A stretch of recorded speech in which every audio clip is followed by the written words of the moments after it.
এতক্ষণে ভিডিওটার ইন্ট্রো দেখে নিশ্চয়ই তোমরা বুঝতে পেরে গেছো যে আমরা সবাই মিলে গিয়েছিলাম রথের মেলায়। হ্যাঁ, মেলায় যাব বলে আমি দুপুর 3:30 থেকে রেডি হওয়া স্টার্ট করেছি। বাট আমি যতই আগে কাজ শুরু করি না কেন, ফটো আর ভিডিওর চক্করে আমার ঠিক লেট হয়েই যাবে। আজকেও ঠিক তাই হয়েছে। জানো, আজকে আমি এত সুন্দর করে সেজেছি দেখে আমার মা রোদ্দুরকে শিখিয়ে দিয়েছে আজকে পিঙ্কি পিসিকে বলতে হবে যে তোমাকে পুরো পেতনির মতন লাগছে। সবার মারা নিজেদের মেয়েকে সবসময় আতুপুতু করে রাখে, সারাক্ষণ ভালো ভালো বলে। আর এই এক আমার মা হয়েছে যে নিজের মেয়ের নামে কোনো ভালো কথা তো বলতেই পারে না, উল্টে আরো উল্টো পাল্টার কথা লোককে ছড়িয়ে বেড়ায়। তো যাই হোক, আমরা ফার্স্টে ডিসাইড করলাম যে মাঠ থেকেই চলে যাব রথের মেলায়। তার কারণ আমরা মাঠ থেকে মাঝে মধ্যেই ঠাকুর বাড়িতে যাই, কিন্তু যেহেতু বেশ কয়েকদিন যাচ্ছি না সেই জন্য না গিয়ে বুঝতে পারলাম রাস্তাটা একেবারেই বন্ধ হয়ে গেছে, একেবারে বন জঙ্গল হয়ে গেছে। তো সেই জন্য ভদ্রলোকেদের মতন চললাম রাস্তা দিয়ে। তো ফাইনালি চলে এসেছি ঠাকুর বাড়িতে। এন্ড আমরা খুব বিকেল বিকেল চলে এসেছিলাম, তার কারণ আমাদের অন্য আরেকটা জায়গায় যাওয়ার প্ল্যান ছিল। থেকেও বড় কথা হলো আমাদের বাড়িতে কোনো কাজ নেই, তাই আমরা তাড়াতাড়ি করে ঘুরতে বেরিয়ে পড়েছি। কিন্তু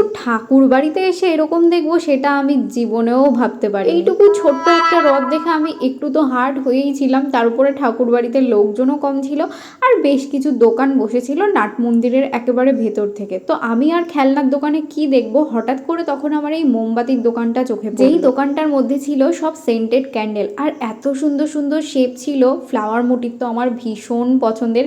অ্যান্ড সব থেকে কিউট ছিল ওই টেডি বিয়ারটা, কি দারুণ লাগছে। মায়ের সাথে মেলায় গেছে একটু বায়না করবো না, তাই ভাবলাম এইটা বায়না করার একটা ভালো উপায়, চলো একটা বায়না করাই যায়। মায়ের কাছে মেলার মধ্যে আমি সবার সামনে, লোকজনের সামনে বায়না করা অলরেডি শুরু করেও দিয়েছিলাম। আর এই ক্যান্ডেলটা শেপটা এত সুন্দর ছিল যে ভীষণ পছন্দ হয়েছে। ফাইনালি মা আমাকে একটা কিনেও দিয়েছিল, আর তারপরে আমার দিকে চোখ বড় বড় করে তাকাচ্ছিল।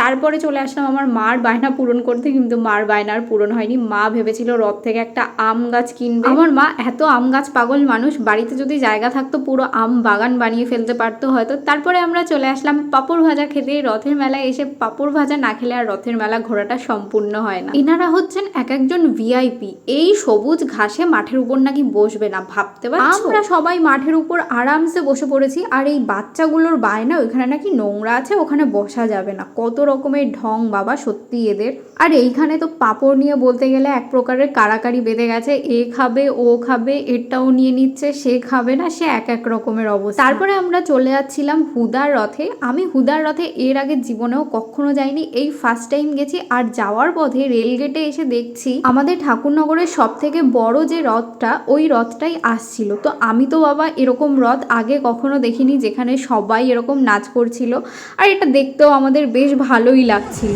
তো আমি তো এদের দেখে ভাবছিলাম এরা সবাই এত সুন্দর করে সেজেছে, এত সুন্দর করে নাচ করতে করতে আসছিল, না জানি বাবা রথটা কত সুন্দরী না হবে, সেটা দেখার জন্যই অপেক্ষা করে বসেছিলাম।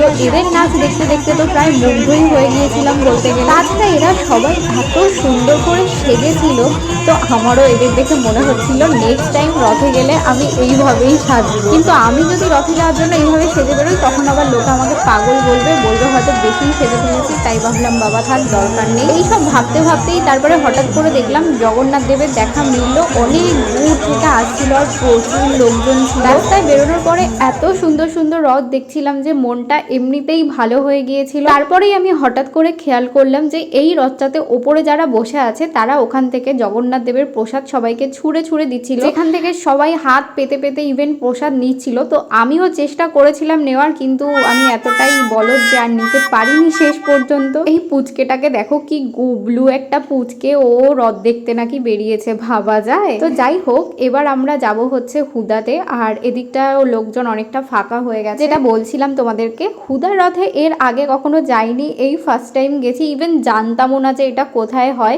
অনেক কষ্টে পথ চিনে চিনে ভ্যানে করে যেতে হয়েছে। আর ভ্যানে করে যখন যাচ্ছিলাম তখন ভাবছিলাম যে ঠাকুরনগরে যে এরকম কোনো জায়গা আছে সেটা আমি এই 22 বছরে এসেও বুঝতে পারিনি বা জানতাম না। আর জায়গাটাও খুব সুন্দর ছিল। হুদার রথে এসে ভাবছিলাম হয়তো অনেক কিছু থাকবে, কারণ এর আগে ছোটবেলা থেকে বান্ধবীর কাছে অনেকের কাছে শুনেছি হুদার রথ নাকি অনেক বড় হয়, অনেক বড় মেলা হয়। তো আমি দেখছিলাম ছোট্ট একটা স্কুল মাঠের মধ্যে মেলা বসেছে, অ্যান্ড মাঠে ঢুকতেই আমাদের চোখে ডলফিনটা পড়েছিল। তারপরে দেখা হয়ে গেল তনিমার সাথে, কারণ এই মেলাটা তনিমার একদম বাড়ির পাশে হয়। আর মেলাতে ডলফিনটা আমাদের এত পছন্দ হয়েছিল, তাই ডলফিনটা আমরা কিনেও নিয়েছিলাম। তারপরে রোদ্দুরে একটু মিকি মাউসে উঠলো। এই মেলাটাতে আমরা বেশ খানিকক্ষণ ছিলাম, বেশ খানিকক্ষণ একটু ঘোরাফেরা করেছি, কিছু সেলফি তুলেছি। এই বেলুনগুলো তো আমার ভীষণ ভালো লাগে। তনিমার ভাই এই দুটো বেলুন নিয়েছিল, তাই আমি ক্যাপচার করে নিয়েছি। দেখতেও ভীষণ ভালো লাগছিল। টনি খুব ভালো করেই জানে যে এই বেলুনগুলো আমার ভীষণ পছন্দের, তাই ও আমাকে বলছিল যে তোকে আমি দেবো না। তো মেলা ঘুরতে ঘুরতে প্রায় সন্ধে হয়ে যায়, আর তখন আমরা ভাবছি যে এবার বাড়ির দিকে যাওয়া উচিত। তো বাড়ি যাওয়ার সময় আবার একটা রথ আমরা দেখতে পেয়েছিলাম। আজকে বেরোনোর পরে প্রচুর রথ দেখেছি, আর মেলায় যেহেতু সেরকম কোনো খাবার খাইনি, তাই ভাবলাম যাই একটু সফটি খেয়ে তারপরে বাড়ি যাই। আমরা এই দোকানটা থেকে সফটি খেয়েছিলাম, আর রোদ্দুর একটা চকোবার খেয়েছিল। আর যখনই কারোর সামনে ক্যামেরা অন করা হয়, সে এইভাবে নিজেকে ঠিক করে নেয়। ফাইনালি এবার আমরা আইসক্রিম খাওয়া শেষ করে সবাই বাড়ির দিকে চলে আসি, আর আজকে তো ভীষণ মজা করেছি। তোমাদের ব্লগটা কেমন লাগলো সেটা জানাতে একদমই ভুলো না। দেখা হচ্ছে নেক্সট ব্লগে। ওকে, বাই।